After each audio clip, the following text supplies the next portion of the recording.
Hər vaxtınız xeyir olsun, əziz və dəyərli televiziya tamaşaçıları. Hər birinizi Səs televiziyasında, Şounun səsində xoş gördük. Mən də hər kəsi salamlayıram. Bu eləyər bizim 3-cü verilişimizdir. Səs televiziyasında Şounun səsindəyik. Şounun səsində bugün qonağımız qardaş Türkiyədən, Azərbaycanda artıq neçə gündür səfərdə olan Kama Pekərdir. Kama xanım, necəsiz? Xoş gördük sizi. Xoş bulduq, sağ olun, təşəkkürlər, yaxşıyam. Siz Xoş gəlib, səfa gətirmişsiniz. Əslində öz vətəninizə gəlmişsiniz. Doğru. Amma bilirik ki, mütəmadi olaraq siz illərdir orada yaşayırsınız. Amma bilirəm ki, burnunuzun ucu görünür burası üçün, Azərbaycan üçün. Çünki gələn zaman... Burası mənim vətənimdir. Dünyanın harasına getsəm də hər zaman can vətənə atır. Necə deyərlər, zaman keçdikcə də, yaş keçdikcə də daha çox vətəninə düşkün olursan. Neçə ildir bəs Türkiyədə yaşayırsınız? 18 ildir. Wow, 18 il az deyil. 18 ildir orada yaşayır. Həm də ki, çox gözəl Kama xanımın ailəsi var. Mən Kama xanımgildə olmuşam dəfələrlə qonaq olaraq. Həm də işlə bağlı biz dəfələrlə çəkilişə də getmişik. Kama xanımın həyat yoldaşı haqqında da deyim ki, Kama xanımın həyat yoldaşı Bodrumda Demokratik Partiyasının rəhbəridir. Bu yaxınlarda mart ayıdır da sərf etmirəmsə səs vermədə ən çox Nədim Pəkər olaraq başqan seçildi. Nə gözəl, təbrik edirik buradan. Amma belə tək gəlib gedirsiniz deyəsən. Qısqanmır bəs belə deyil, tək gedirsən, gəlirsən. Niyə qısqansın ki? Yox, artıq illərin evliliyi, oturmuş bir evlilik, artıq güvən deyə bir şey var. Ona görə biz bir-birimizin xəssiyyətlərinə artıq bələd olduğumuz üçün rahatlıqla bir-birimizə güvənirik. Hər zaman istirahətə gəlirsiniz, amma bu dəfə tamam fərqli bir məqsədlə gəlmisiniz. Hansı ki, günlərdir anonsu gedir, illərdir, hətta deyərdim artıq 19-20 ildir ki, bu həssasiyətə son qoyulacaq. Söhbət uşaqlığımızdan sevib seçdiyimiz, həqiqətən də musiqiləri, mahnıları dillər əzbər olan Əmrahdan gedir. Bəli, əziz tamaşaçılar, Əmrah ayın 26-sında səhv etmirəmsə, yoxsa 25-i harda konsert olacaq, nə olacaq, bu haqda bizə təfərrüatı sən ver. Mütləq. Oktyabrın 25-i Konqres Sarayında böyük bir 20 il həsrətdən sonra böyük bir konsertimiz baş tutacaq inşallah Allahın izni ilə. İnşallah və o konsertdə də aparıcı qismində Kama xanım olacaq, hə, Kama? Bəli. Amma mən bildiyim qədər siz Əmrahla uzun illərdir dostluq edirsiniz, onun ailəvi bir dostluğunuz var, bir bağınız var. Biraz bu haqda danışaq. Əmrah bəyin uşaqlarının anası Sibel xanım Ərdoğan mənim çox yaxın rəfiqəmdir, dostumdur və biz bir ailə kimi ailə dostuyuq illərdir. İndi onlar İstanbula daşındılar, öncə Bodrumda yaşayırdılar, amma yenə dostluğumuz davam edir.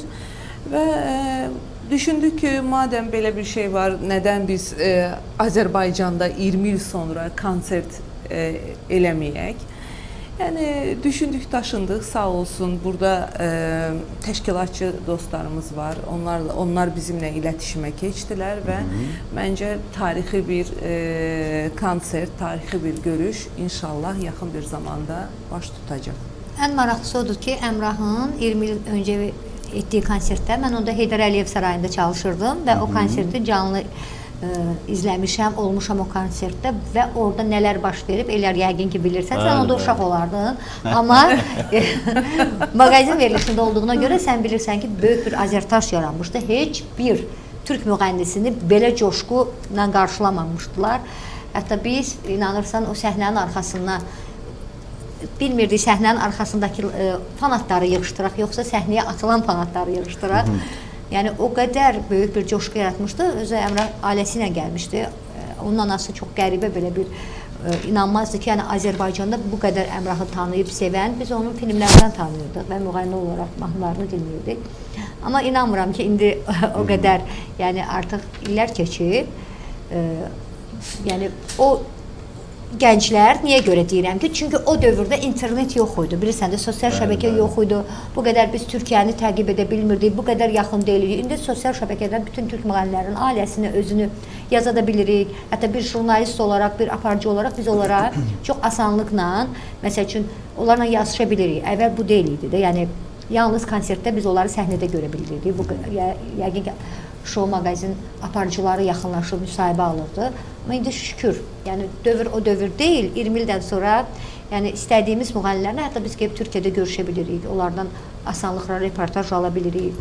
Yəni Amma bir məsələ var da Nura, bax gəl açıq etiraf eləyək. Kamaxan bax Nuranın sözündə həqiqət var. Uzun illərdir ki, Türkiyəli sənətçilər, istər aktyorlar, aktrisalar olsun, istər müğənnilər olsun, mütəmadi olaraq bir aydan bir, 2 aydan bir Bakımızın, Azərbaycanın qonağı olurlar. Kimisi konsert zalında konsert verir, kimisi hansısa bir restoranda konsert verir. Yəni biz artıq onları görməyə alışmışıq. Amma Əmrah 20 ildir ki, Bakıya gəlmir və 20 ildir ki, bu həsrətə artıq 20 ildən sonra son qoyulacaq. Amma o həyəcan var. Bax, bayaq Nura da qeyd etdi ki, böyük bir coşqu var idi. Yəqin ki, Əmrahın özündə də bir həyəcan var. İndi siz ailəvi dost olduğunuz üçün yəqin danışıb sizə. Çünki 20 ildən sonra təzədən Bakı səhnəsində səhnə almaq yəqin ki, məsuliyyətlidir və həyəcanlıdır. Elə deyilmi? Mütləq həyəcanlıdır. 20 il sonra takipçiləri ilə, onun səsini bəyənən, dinləyən takipçilərlə buluşmaq təbii ki, onun üçün çox həyəcan vericidir. Amma mən belə bir məqama toxunmaq istəyirəm ki, yəni deyirsiniz ki, alışmışıq türk sənətçiləri görməyə. Əmrah bəyi mən bu sənətçilərdən biraz ayırardım. Niyə? Əmrah bəy zamanında gözəl yatırımlarını eləyib, həyatını qurmuş bir adamdır. Həyatında nəyəsə ehtiyacı olmayan, yox mən orada konsert verim, burada konsert verim. Yəni adam rahat həyatını yaşayır. Yəni necə deyim sizə, necə başa salım bunu sizə? Əmrah bəy öz kalitəsini, türkcə deyim, kalitəsini qoruyan bir sənətçidir. Adam yaşayan əfsanədir. Ona görə çox da ehtiyacı yoxdur. Məsələ gəlsin hardasa konsertlər eləyəndə də böyük konsert eləyir. Bəs bu yatırımları hara eləyib? Yəni onun ən çox gəlir. Mən bilirəm ki, Türkiyədə ən varlı, ən çox imkanlı sənətçilərdən biridir. Yəni evə mi yatırım edib, evlərə mi yatırım edib yoxsa necə? Genəlliklə qeyri-mənkul deyirlər Türkiyədə, evlərə yatırım etmiş ağıllı bir adamdır.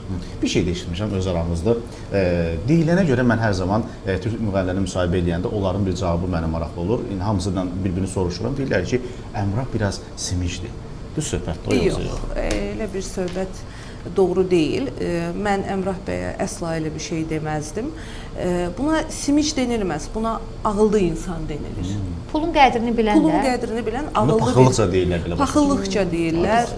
Nəyə görə? Çünki bəzi insanlar gəncliyində pulu qazanır, elə bilir ki, elə bu axacaq. Amma elə deyil. Yaş ötdükcə sənət dəyişir, günbəgün yeni sənətçilər ortaya çıxır. Ona görə ağıl çox gözəl bir şeydir. Əmrah bəy də ağılı işlədib, bu gəliri yatırıma eləyib, necə deyirlər, yönəldib, bəli. Məncə ağıllı insandır. Əliyar, Əmrahı sevirdin, mahnılarına qulaq asırdın. Uşaqlıqdan əlbəttə qulaq asırdım. Yəni sevdiyim bir sənətkar olub, həqiqətən də yəni danmaq olmaz bunu. Mən ümumiyyətlə türk müğənnilərinin bir çoxsunu sevmişəm. Günü bu gündə qulaq asıram. Hətta mən deyərdim ki, Əmrahın məsəl üçün playlistə baxanda, YouTube-a daxil olanda mən köhnə mahnılarına daha çox qulaq asıram. Çünki tək Əmrahdan söhbət getmir. Yəqin ki, məni izləyən tamaşaçılar da, yəni siz də qəbul olunarsınız. İndi yeni mahnılar söhbəti var. Bu mövzuya gələcəm. Çünki bilirəm ki, sənin də yaralı yerindir. Yeni mahnılar, yadda qalan mahnılar görə bilmirik. Və bu sualı birbaşa ünvanlayıram, qalma. Səni ünvanlayıram, niyə? Çünki sən də bəstəkarsan, yazarsan. Yəni Türkiyənin bir çox ünlülərinə, yəni məşhurlarına mahnılar bəstələmisən. Hətta kliplərdə də çəkilmişsən, kliplərdən də danışarıq. Amma mahnılara gələk. Mahnılarda da sanki biraz bayaqlıq var. Yəni yadda qalmır sanki. Nədir məsələ? Orada nədir məsələ? Bizdə başa düşdük ki, bizdə ən çox müğənnilərimiz toy üzərində mahnılar qururlar, toy üzərində yazdırılır mahnılar. Amma Türkiyədə nədir vəziyyət? Bilirsiniz, indi belə bir şeyə toxunmaq istəyirəm. Siz də mənimlə hər halda razılaşarsınız. Var müğənni, var sənətkar. Bu iki fərqli bir şeydir. Sənət başqa bir şeydir, müğənnilik başqa bir şeydir. Yəni, siz də mənə bağışlayın, rakıda çıxdı, ritmlə, eyni ritmin üzərində mahnılar yığılır, ağılda qalmayan mahnılar yığılır, toy üçün, yəni musiqi duyumu da dəyişib. Bu sadəcə Azərbaycan üçün keçərli deyil. Bu Türkiyədə də eyni vəziyyətdir. Bu durumda deyil, amma yenə Türkiyədə də rapə yönəlik görmüsünüz yəqin ki, Çoxdur, sənətçilərin çoxusu replə duet eləyir. Dəmət Akalın, Etiv, bəli. Zərin Özər, illərin sənətçisi. Buna Yəni da hətta biz- ərəşdirdilər, çox ərəşdirdilər onu ki. Eleştirdilər, amma buna çox da pis baxmamaq lazımdır. Çünki zaman dəyişir. Z kuşağı deyə bir Türkiyədə buna Z kuşağı deyirlər, yeni nəsil. Yeni nəslin artıq musiqi duyumu, elektron sistemə keçmişik. Nura xanım bayaq çox gözəl bir şeyə toxundu. Dedi, bizim zamanımızda internet yox idi, telefon yox idi. İndi öncə musiqini canlı çalıb, ifa edib oxuyurdular. İndi elektron sistemlə hər şey yığılır. Ona görə uşaqların da, gənclərin də duyumu fərqliləşib. Yəni buna pis baxmamaq. Amma Azərbaycanda daha durum bərbad.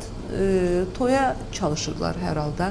Yəni mən gəldiyimdən bəlkə yüzlərcə mahnı eşitmişəm, biri mənim ağlımda qalmayıb. Qalmayıb. Yəni eyni ritmin üzərində bayağı mahnılar.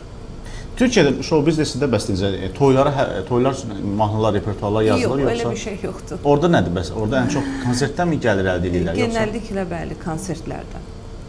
Amma bizim ən yaralı yerimizdir. Bax görürsən, yəni türklərlə müqayisə İndi edəndə bilirsiniz, bizdə toy kulturası başqadır. Türkiyədə toy kulturası başqadır. Bizdə toylar çox təmtəraqlı keçir. Türkiyədə elə deyil. Türkiyədə yeməyə, içməyə, təmtərağa diqqət eləmirlər, əyləncəyə diqqət edirlər.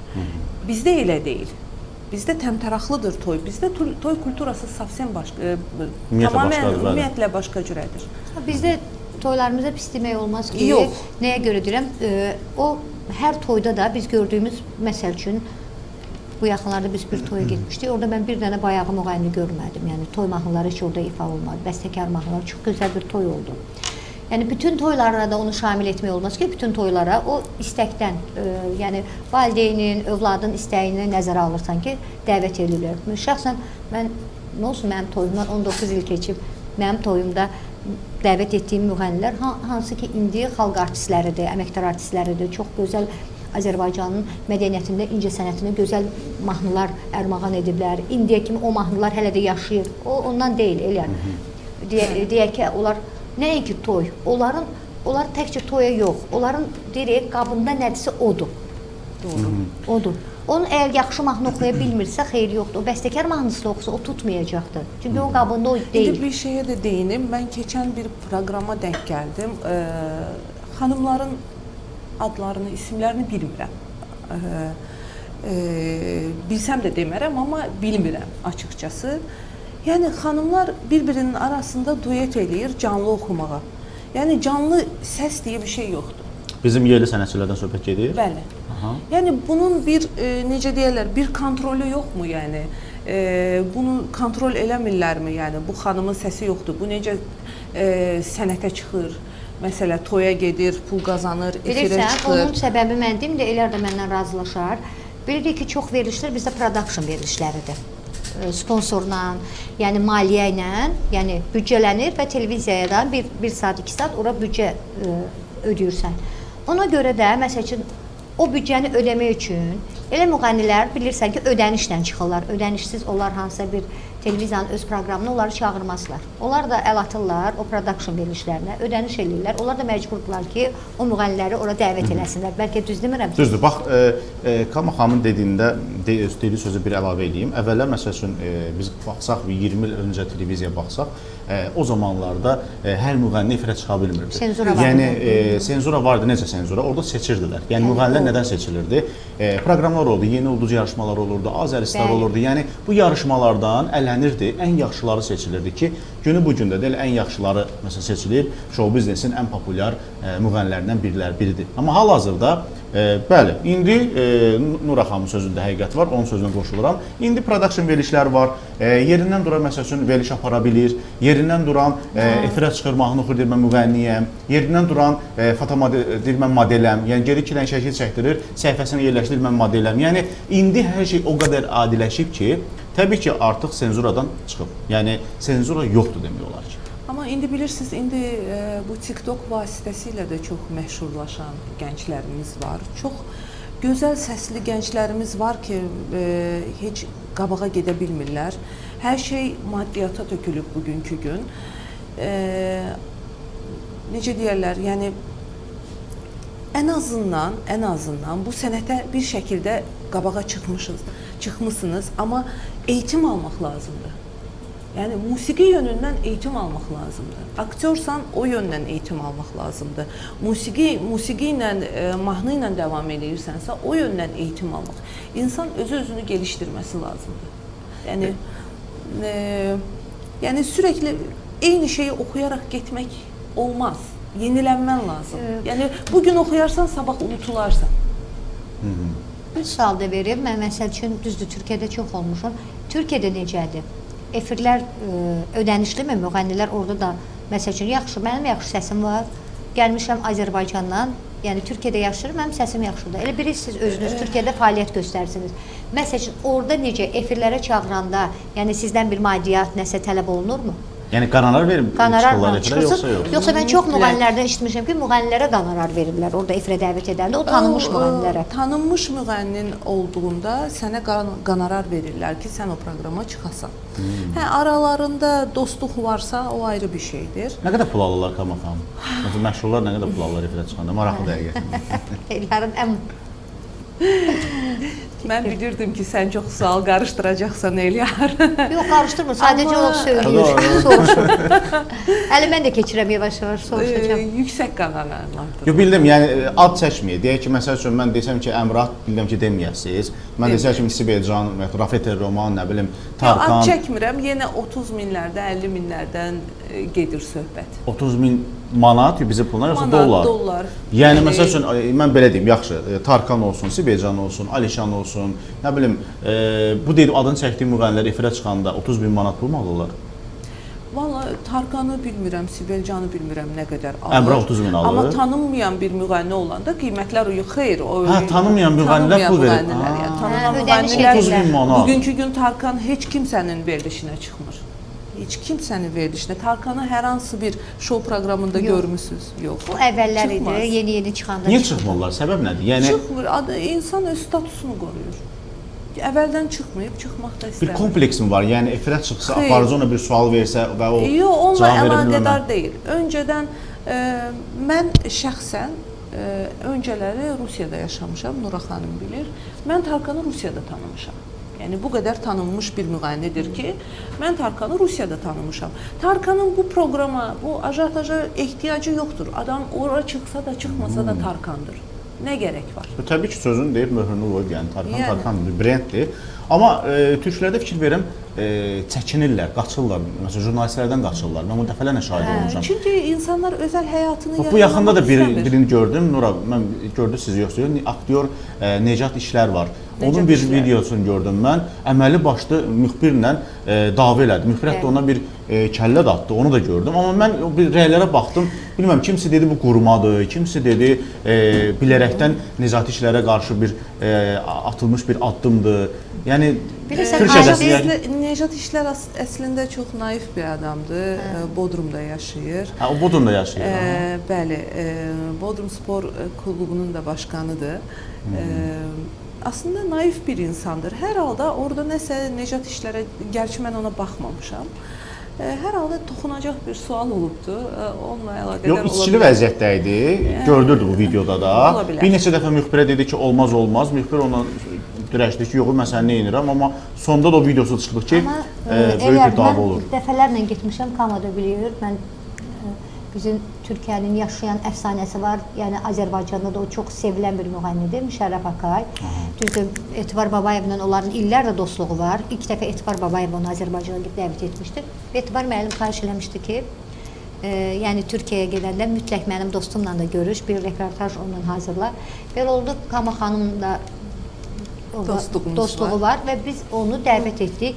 Yəni Müşərrəf Akay Türkiyənin canlı əfsanəsi, çox gözəl suallara dolğun. O Azərbaycandan danışanda onun gözləri necə dolurdu, necə parıldayırdı. Yəni onun sevgisini insan var dildə anladır, bir də var ki, insanın gözlərinin içində o sevgini görürsən. Gözü parıldayır. O Azərbaycanda verdiyi konsertlərin, Azərbaycanda olan insanlara qarşı olan onun məhəbbəti, sevgisini mən gördüm. Yəni hər müğənni də elə deyil. Məsəl üçün başqa müğənnilər var ki, Türkiyədə, mən onların adını çəkmək istəmirəm. Onlar bizə reportaj vermək istəməyiblər. Yəni qısa, konkret. Yəni amma elələri var ki, verəndə Nə sual deyib verir. müsahibə vermək istəmirdilər? Nə idi səbəb? Səbəb nə odur ki, gətirdi? səbəb odur ki, bizim televizyon proqramlarımızı bəyənmirlər. Yəni biz Türkəli məşhurlar. bəli, məşhur var ki, məsələn proqramı göndərmişəm ona. Yəni açıqca deyirəm, etiraf edirəm ki, göndərmişəm. Yox, biz o istəmirik çıxmaq. Amma çoxları isə hansı ki, o yeni çıxanlar da ha, mən o əskidən olan müğənnilər demirəm. Məsələn, Türkan Şoraydı, Emel Sayandı, Türkənin o Səlami Şahindi, çoxları səs sənətçisi var. İsmail Turutdu, hansı ki, Türkiyənin çox zamanında, məsəl üçün, Qaradəniz mahnıları oxuyan türküçü də almışam müsahibə. Aktyorlar var ki, hansı ki, köhnədən, əskidən olanlar, onlar heç bir problemsiz dəvət ediblər, reportaj da veriblər. Amma bu yeni çıxan müğənnilərdən mən sən danışım. Yəni, adını da çəkəcəm. Sönər Sarıkabadayı, məsəl üçün, yeni müğənnilərdir. Bəziləri bizə reportaj vermək istəmirlər. Amma Azərbaycana konsert verməyə gəlirlər. Mən də dedim onlara, pul qazanmaq yaxşıdır, amma bizə reportaj vermək istəmirsiniz. Yəqin sonlara elə bir müxbir lazımdır, elə bir jurnalist lazımdır ki, yəni Necata qarşı o müsahibə alanı müxbir tipli bir müxbirlər lazımdır Azərbaycanda ki, belə bir hörmətsizlik eləsin. Amma əslində mən dəfələrlə şahid olmuşam ki, istənilən türk sənətçisi Azərbaycana gələndə onu necə lazımdır, xoş qarşılayırıq. Hətta hava limanına gedirik, ona xoş müsahibələr edirik, xoş suallar veririk. Yəni daha humanist yanaşırıq. Çünki biz öz qonaqpərvərliyimizi göstəririk. Yəqin dediyin kimi sonlara elə bir müxbirlər lazımdır ki, getsin onun görünməz tərəflərini çəkib göstərsin. Amma çoxu müğənnilər hansı ki, çoxdan tanıdığımız illəri, məsəl üçün Türkiyədə illərdir səhnədə, Azərbaycanda da çoxsu gəlib dəfələrlə konsert verib. Siz Rafet Roman. Bilirsiniz, bunun yaşla da ilgili şey var. İnsanlar məsələ yaşı, bəlli bir yaşı aşmış müğənnilər, dediyiniz kimi Mahsum Qırmızıgül. Mahsum Qırmızıgül gəldiyində Bakıda 2 gün küçələri dolaşdı, insanlarla görüşdü. Şəhid ailələri ilə görüşdü. Şəhid ailələri ilə görüşdü. Emrə xanımın mahnısını oxudu və Emrə xanımla görüşdürdük onu. Yəni, insanın yaşı oturduqdan sonra nəyisə anlayır. Bəlli bir yaş, deyirlər ki, insanlar var, sizə mən bağışlayayım, burnu havada. Elə insanlar da var. Amma nə olursa olsun, sənətin lap zirvəsinə də gəlsə, insanlığını daşıyan da müğənnilər var. Məsələ, buradan Kutsini deyim, Kutsi mənim çox yaxın arkadaşımdır, illərdir, 10 ildir. O qədər gözəl bir insandır ki, o qədər naif bir insandır ki, mən sizə anlatamam, yəni, onu ancaq tanıyıb görmək lazımdır. Kama xanım fevralda da gələcək, bunu deyim ki, fevralın 15-i, yoxsa fevralın 7-si, kəşkə 13 olardı. 7-si nədir? 7-si Kutsinin konserti olacaq, Heydər Əliyev sarayında. Kama xanım yenə o işdən bağlı gələcək. İnşallah, onda da bir müsahibəm efimizin qonağı olarsınız, biraz da Kutsidən danışarıq. Amma hər şeydən biraz danışdıq, Kama xanımın özəl danışmadır. Kama, bax, həm bayaq mövzu əslində açılmışdı, davamını gətirmədik. Həm yazıcısan, həm bəstəkarsan, həm aktrisa kimi çəkilirsən filmlərə, kliplərə. Yəni, əslində Kama hansı peşənin sahibidir? Nəyi ən çox sevir? Kama sənətkardır. Sənət. Sənətin hər şeyi bacarır. Yəni, özünü bəs harada görürsən ən çox? Yəni, aktrisa kimi, yoxsa? Mən özümü görürəm. Məsələ, belə bir hitap gətirim. Nura xanım, biz yaxın tanıyırıq bir-birimizi. Nura xanım çox gözəl şeir söyləyir. Nura xanım çox gözəl toy aparır. Nura xanım çox gözəl veriliş aparır. Elə bildim deyəsən, veriliş aparmağını bəyəmirəm. Yəni, hamısı bir yerdə, sənətkar, sənətçiyəm. Hər şey olub da, bizim el arasında hər şey olub. Yəni. Aha. Qısqanc birisiniz? Qısqancam. Oxatanam mən, qısqancam. Bəs yoldaşınız nə bürcüdür? Yoldaşım tərəzidir. Tərəzi əslində yaxşı bürcüdür. Bəli, hə. Tərəzi oxatan. Hər şeyi tərəziyə qoyuruz. Tərəzidən oxatanların ki, yaxşı alınır, onu bilirəm. Amma bilirsən də, 2 dolçu oturub burada. Eyvah, eyvah. Bir də bir şey deyəcəm, yəni, məsəl üçün, bax, Türkiyədən çox gözəldir ki, məsəl üçün, Əmrahan konserti təşkil olundu. Sonra Kutsi gəlir konsert, mənimlə tanıdığım müğənnilər var ki, hansı ki, onların konsertləri təşkil edir. Bəs Azərbaycanda, Bodrumda sizə təklif gəlibdir ki, Azərbaycanın hansısa bir bugün gündəmdə olan bir sənətçiləri gəlib Bodrumda konsert versin. Çünki Jasmin Production'dan işləyirsiniz, Jasmin artıq biz orada da olmuşuq. Yəni oradan təklif gəlirmi? Yəni Azərbaycan sənətçilərini orada tanıyırlarmı? İstəyirlərmi ki, gəlib onlar da orada konsert versinlər? Açıq sizə deyim, açıq danışacağım. Yəni bizim sənətçiləri çox da orada tanımırlar. Bizim 2 dənə, məsələ o Bodrumda toya da gedirik, konsertə də gedirik. Məsələ bir sənətçimiz var, müğənnimiz var daha doğrusu. Üzeyir? Hə. Bilirəm, çünki mən də dəfələrlə şahid olmuşam Türkiyədə. Üzeyrin mahnılarını çox eşitmişəm. Aysel Əlizadənin Aysel Əlizadənin bir mahnısı daha çox populyardır, Yandırdın qəlbimi. O mahnını eşitmişəm, amma bizim sənətçiləri çox tanımırlar. Amma sənətçilər arasında məsələ Röya xanım çox tanınır. Röya xanımın sənətçilər, türk sənətçiləri sizin orada bir rüya var deyirlər onu həmişə mənə.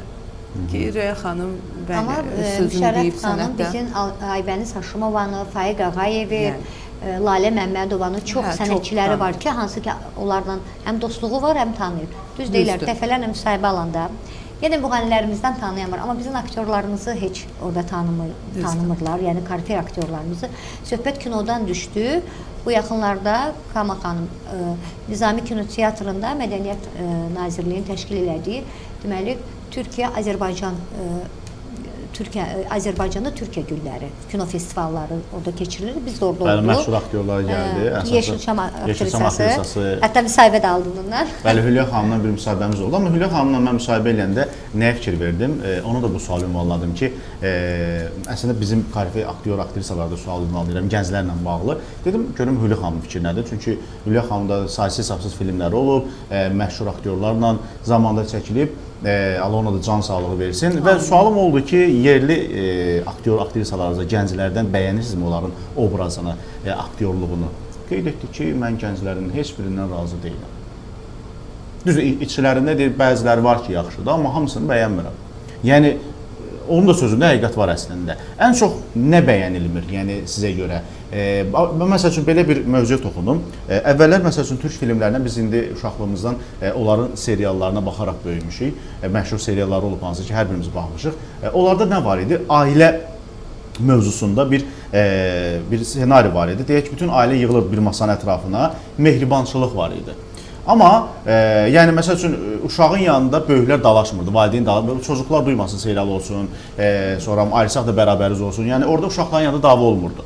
Amma indi hansı bir seriala baxırsan, indi məşhur seriallar var ki, türklərin, bəziləri artıq final etdi, ancaq xəyanət və bir də mövzu dedektiv janrıdır. Yəni, orada, nə deyirlər onları, bir Çukur serialında da olurdu, ən məşhur serialı, orada ancaq belə, yəni bu tiplə bir şeydir, yəni.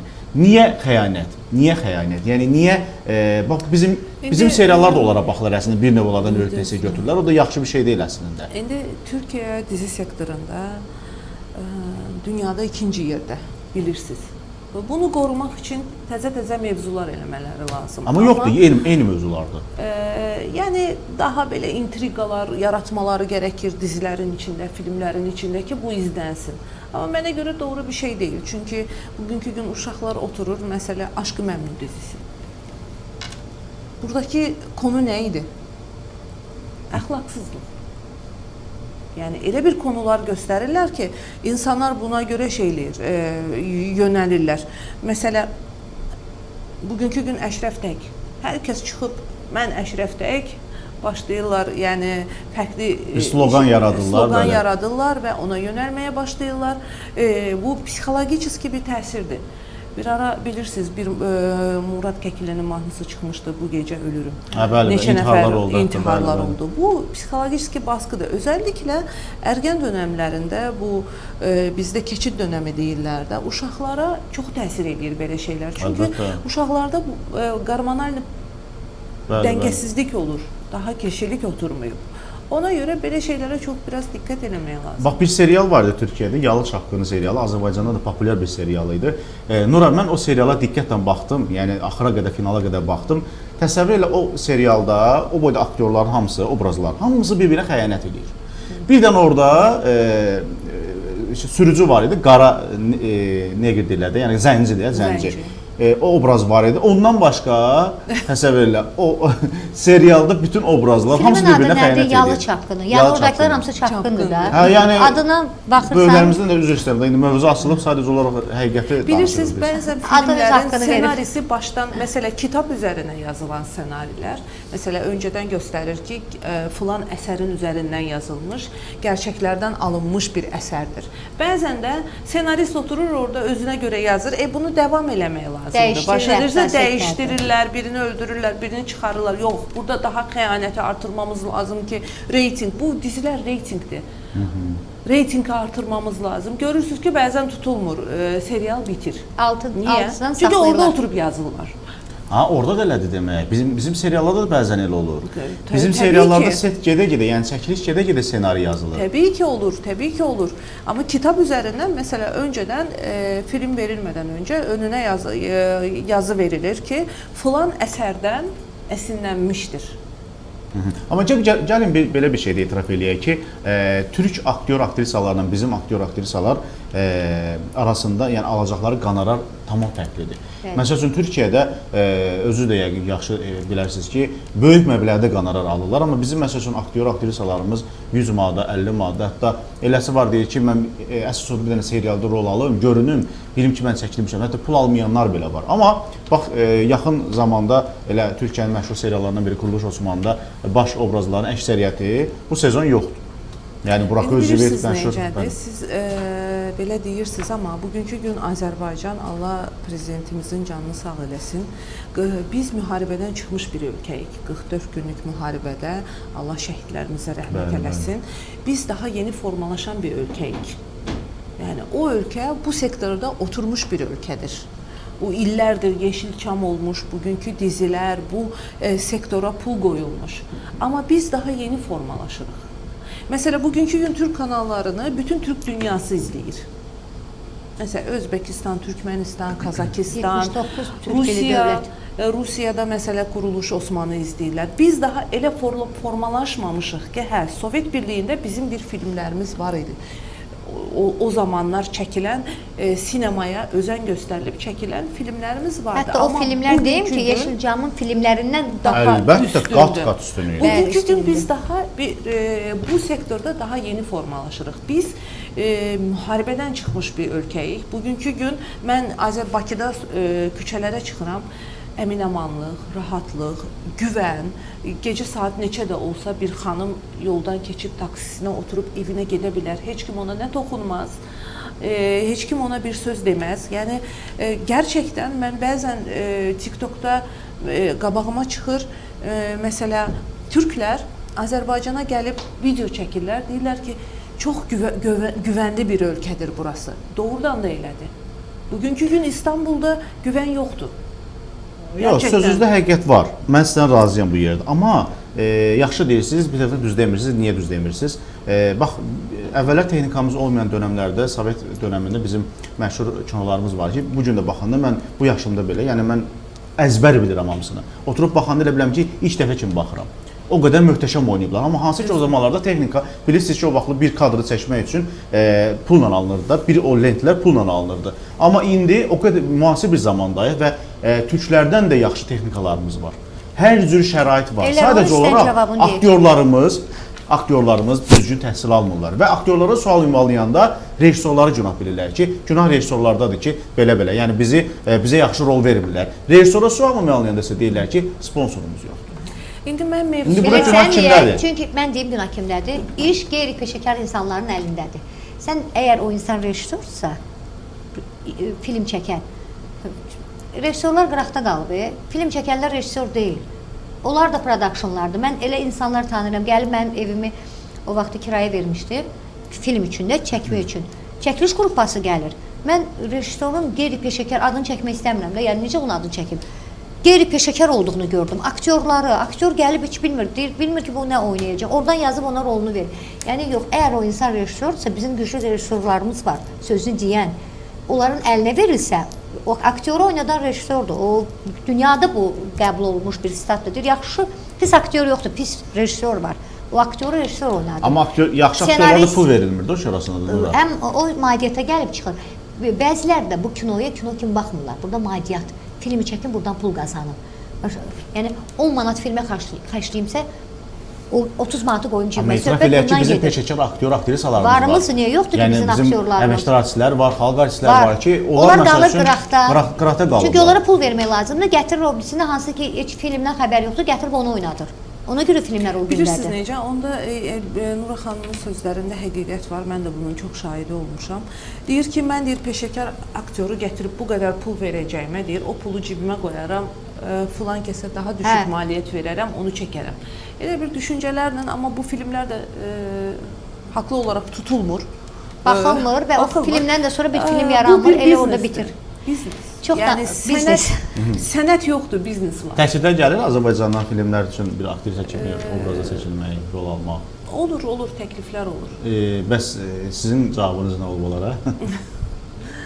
Daha bir cavab verməmişəm açıqcası. Qanaran söhbətinin razılığa gəlməmişsiniz 100%? Yox, heç qanararda danışmamışam. Obraz bəyənməmişsiniz? Açıqcası, çünki obrazdan da deyil. Bu dəqiqə, yəni mən bir 20-25 günlük Azərbaycana gəlmiş bir insanam. Bu dəqiqə konsertə yoğunlaşmışam. Yəni onun üçün mən bu dəqiqə vaxtım yoxdur. Yəni sözsüz kəsində və əslində verilişimizin sonuna yaxınlaşıq deyə düşünürəm və konsert haqqında qısa biraz da danışaq, çünki izləyicilər əminəm ki, ayın 25-ni səbirsinə gözləyirlər və konsertdəki biletlər hər biri satılıb, boş yer yoxdur, 100% əminəm. Yox, var, boş yerlər var, satılır, yavaş-yavaş varsa o zaman müraciət edə bilərlər, harada müraciət edib ala bilərlər? iTicket-dən biletləri əldə edə bilərlər. Yəqin siz də gedəcəksiniz də Ellər bəy konsertinə. Mütləq. Yəqin 20 il qabaq siz olmamısınız konsertdə. 20 il qabaq yox, xatırlamıram. 20 il qabaq televiziya ekranlarına oturub izləyirdim həmin konserti. Bu dəfə 20 il canlı olacaq. olacaq. Mən də Əmrah bəyin fanatı idim, posterlərini divara vurub baxırdım, heç ağlıma gəlməzdi ki, bir gün Əmrah bəylə tanış olub. Özdə ailəvi bir dostluq Ailəvi bir dostluq olsun, heç ağlıma gəlməzdi. Mənim Hətta balaca bir nüans verim. Qonşunun oğlu Əmrah bəyə oxşayırdı. Çox xoşum gəlirdi. Qonşunun oğluna baxırdım. Neçənci sinifdə idim? 3-cü, 4-cü sinifdə uşaq idim. Sırf Əmrah bəyə qaşları bənzədiyi üçün. Onun qalın qaşları var idi. Kama xanım, yalan tez danışırsınız? Yox, mən oxatan bürcüyəm. Bunu hər kəs... Heç yalan danışmırsınız? Bəyaz yalanlar ola bilər, amma... Məsələn, nə kimi? Nə kimi yalan danışırsınız? Məsələn, kimisə qəlbini qırmamaq üçün o yalan deyil, o yalan verməkdir. Qəlb qırmamaq üçün. Hə, belə yalanla aram yoxdur. Onu yox deməyə bacarmısınız, belə başa düşdüm. Yox deməyə bacarmıram, bəli, elə bir problemim var. Amma son vaxtlar bəzi insanlar, bu şou aləmində insanlarla tanış olduqdan sonra artıq onlar məni öyrədirlər. Öz davranışlarından ki, yox demək lazımdır. Yəni, yavaş-yavaş öyrədir. Bəs yaxşı, xəyanəti bağışlayarsınız? Yox. Bağışlamazım. Sevdiyiniz, dərdindən öldüyünüz bir insan. İndi, məsəl üçün, deyək ki, sizin həyat yoldaşınız sizə xəyanət eləsə, bağışlayarsınız? Yox. Bəs də xanımlar bağışlayırlar, güzəştə gedirlər. Mən o xanımlardan deyiləm. Yaxşı, onda xəyanətin başqa bir sualını verim, başqa bir mövqedə. Ümumiyyətlə, bu günə qədər xəyanətlə qarşılaşmışsınız, yoxsa yox? Yox.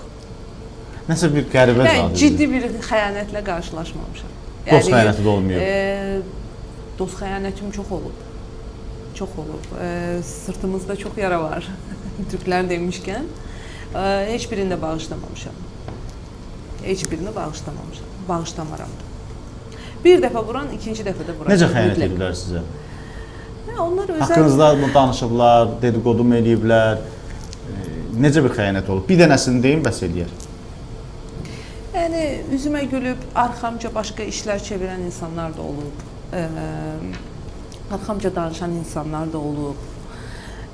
Çox əl tutduğum insanlar olub ki, yaxşılıq elədiyim insanlar olub ki, sonra qapıdan çıxarkən mənə bəddua eləyib çıxan insanlar olub. Nankör olublar. Nankör insanlar olub. Çox belə situasiyalar olub. Amma yəni, heç birində bağışlamamışam, bağışlamadım.